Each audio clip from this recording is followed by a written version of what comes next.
ನಮಸ್ಕಾರ, ನಾನು ದಿವ್ಯಶ್ರೀ.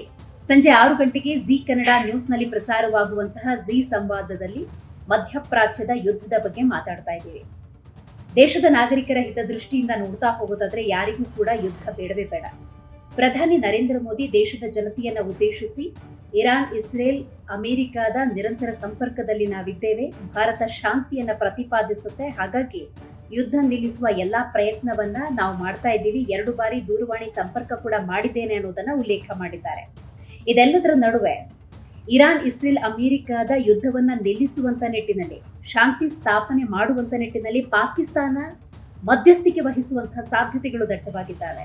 ಅಫ್ಕೋರ್ಸ್ ಭಾರತದ ರಾಜಕೀಯ ವ್ಯವಸ್ಥೆಯಲ್ಲಿ ಈ ಒಂದು ವಿಚಾರ ರಾಜಕೀಯ ಅಸ್ತ್ರವಾಗುವುದರಲ್ಲಿ ಯಾವುದೇ ರೀತಿಯ ಅನುಮಾನ ಬೇಡ. ಹಾಗಾಗಿ ಇವತ್ತಿನ ಜಿ ಸಂವಾದದಲ್ಲಿ ಪ್ರಧಾನಿ ನರೇಂದ್ರ ಮೋದಿ ಈ ಯುದ್ಧವನ್ನ ನಿಲ್ಲಿಸುವಂತ ನಿಟ್ಟಿನಲ್ಲಿ ತಮ್ಮ ಪಾತ್ರವನ್ನ ಏನು ಉಲ್ಲೇಖ ಮಾಡಿದ್ದಾರೆ ಆ ವಿಚಾರ, ಹಾಗೆಯೇ ಪಾಕಿಸ್ತಾನ ವಹಿಸುವಂತಹ ಮಧ್ಯಸ್ಥಿಕೆ ಕುರಿತಂತೆ ಚರ್ಚೆ ಮಾಡ್ತಾ ಹೋಗೋಣ. ಕಾಂಗ್ರೆಸ್ ವಕ್ತಾರರಾಗಿ ದರ್ಶನ್, ಬಿಜೆಪಿ ವಕ್ತಾರರಾಗಿ ಕಾಂತಿ ಶೆಟ್ಟಿ, ಜೆಡಿಎಸ್ ವಕ್ತಾರರಾಗಿ ರಿಷಿಕ್ ವಿವಾನ್ ಗೌಡ ಇರ್ತಾರೆ. ನಾನು ನಿಮ್ಮ ಧ್ವನಿಯಾಗಿರ್ತೀನಿ. ನಮಸ್ಕಾರ.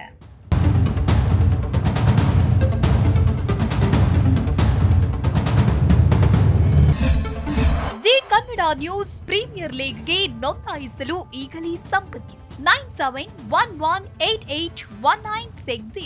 ಜಿ ಕನ್ನಡ ನ್ಯೂಸ್ ಪ್ರೀಮಿಯರ್ ಲೀಗ್ನಲ್ಲಿ ಫ್ರಾಂಚೈಸಿ ಆಗಲು ಈಗಲೇ ಸಂಪರ್ಕಿಸಿ 9711881959.